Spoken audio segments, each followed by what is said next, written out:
Welcome back to the shop, guys. Alright, I thought I'd give everyone a quick look around the Sierra before it becomes parts. So this was my long wheelbase that I always wanted. Always wanted the big Sierra on 35s. It's like you read in Ausieras, everyone loves the big cars. Truth be told, after owning one, they're fun and they're awesome, but having to trailer a car everywhere and having another rego to pay a car you cannot use other than to take to Victoria and drive, say, Ellis Track or stuff like that, they get boring. Driving around with I used to have 35s and twin locks with Silverstones on it, and the car got boring to drive, the truth of the matter. So basically that's what's led me on to my newer build, which I'm going to get into very shortly. I'm actually on the emergency waiting list for surgery for my spine, but that's another story. So getting back onto this. So basically it's a long wheelbase Maruti. It's one of the ones that when they came into Australia, they chopped the tub off them and turned them into a flat tray. I actually built the tub tray for this one from a short wheelbase Sierra soft top. I literally cut the back off it, folded up all the tubs. So obviously that's staying on my new build. There was just too many hours in it to throw it away as such. So yeah, basically the car's just had it.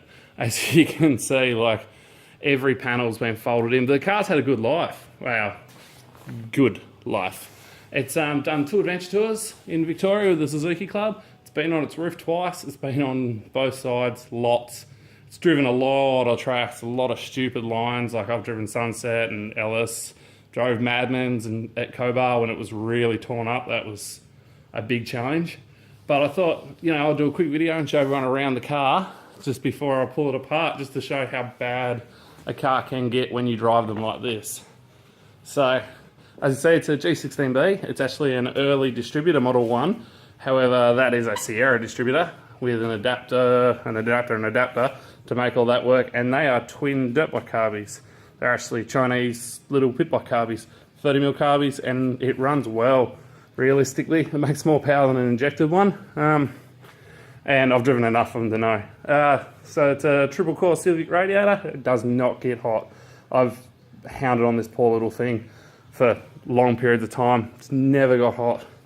So as you can see, the guards have just had it. What they originally were was, see just the edges, kinda. They were fiberglassed in, and that lasted ages, and it works really well. So basically just a guard cut and then taped up and fiberglassed over.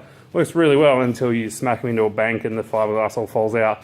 Which, yeah, if they were steel, they wouldn't look a great deal different, really. But you can see both sides have been folded down from where I rolled it last week, or a couple of weekends ago.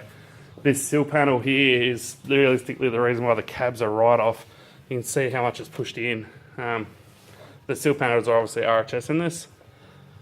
But the problem with that is, you know, something's only as strong as what it's attached to. And when you're attaching to 1.2, or whatever these things are made of, they fold. So in the new cab, I'm going to adhere to that and change a few bits and pieces. So the driveline in this is obviously G16B. It's got an Exceedi Sports Tough clutch. Behind a Sierra Transfer with 6.5s in it. Then Vitara rear shortened diff, which is called a Vit floater, for those in the know, with ADD axles. Darren does a good job of those. I've been brutal on them. They're fine. They're still straight. There's not even a twist in them. The front diffs are wide track Sierra, 513 Vitara gears, and low range off-road chrome ollies, and they've held up. One of the long axles got a real big twist in it. It's never let go, but I will be replacing them in the new build. Anyway, that's about all for this one. I thought I'd just give it a quick look over and to show you guys around it. Alright, thanks for tuning in, and next video will be a lot more positive. Cheers, guys.